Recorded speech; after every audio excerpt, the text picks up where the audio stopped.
дар доираи сафари кории пешвои миллат президенти ҷумҳурии тоҷикистон муҳтарам эмомалӣ раҳмон ба ноҳияи ховалинг раиси вилояти хатнон давлаталӣ саид пули мошингузари навбунёдро ки байни ҷамоати деҳоти ба номи ғафор мирзо ва ҷамоати деҳоти шугнов бунёд гардидааст мавриди истифода қарор доданд. сохтмони ин иншооти муҳими нақлиётӣ бо ташаббус ва саҳмгузории соҳибкори ватанӣ субҳоналӣ искандарзода дар доираи нақша чорабиниҳо бахшида ба ҷашни 35-солагии истиқлоли давлатии ҷумҳурии тоҷикистон амалӣ гардидааст. ин пул бо дарозаи 104 метр ба паҳнои 4 метр ва бардоштани вазнаш зиёда аз 40 тонн аст ва сохтмони ин пул ба маблағи 6 миллион сомонӣ сохта шудааст аз тарафи ширкати ҷдмм ганҷи ваҳдат ва пули дигар ки бошад бо арзиши 1 миллион сомонӣ сохта шудааст ба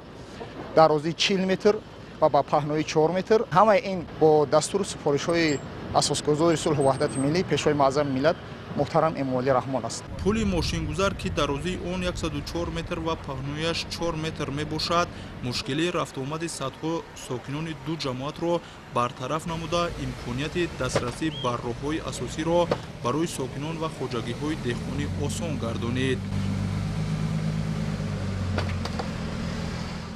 иншооти ҷашнӣ аз ҷониби ҷамъияти дорои масъулияти маҳдуди ганҷи ваҳдат бо маблағи беш аз 6 миллион сомонӣ бунёд шудааст ки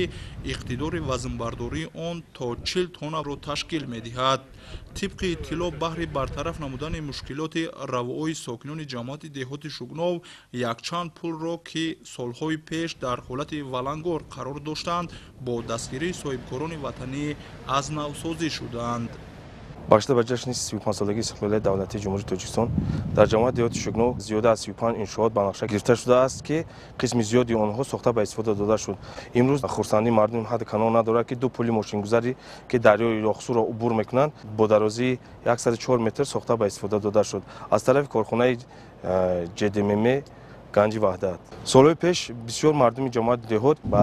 душвориҳо дучор мешуданд ки ҳар моҳ мо ҳамин пулро таъмир мекунем чӯб қатӣ пули чӯбин буд болош ҳар моҳ пул аз навсозӣ мекардем дар фасли баҳор обхезӣ терамуда ҳатто раи мардум банд мешуд ва имрӯз ин соҳибкорони муваффақ тасмим гирифтанд бо дастури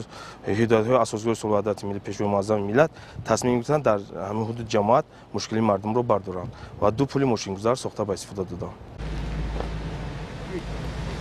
дар идомаи чунин тадбирҳои созанда дар ин масир бо саҳми соҳибкорон пули дигаре бо дарозии беш аз 40 метр ва паҳноияш 4 метр бо маблағи беш аз 1,5 миллион сомонӣ бунёд гардидааст. раиси вилояти хатнон давлаталӣ саид зимни истифодаи пул аз саҳми соҳибкорони ватанӣ дар рушди инфрасохтори маҳаллии ноҳия изҳори сипос намуда таъкид карданд ки бо дастгирии давлат ва ташаббуси шахсони саховатманд корҳои ободониву бунёдкорӣ дар дурдасттарин деҳкадаҳо густариш ёфта барои беҳбудии шароити зиндагии мардум мусоидат менамояд. манучер ҳасанзода, далери шариф, намозали эргаш ахбор аз ноҳияи ховалинг.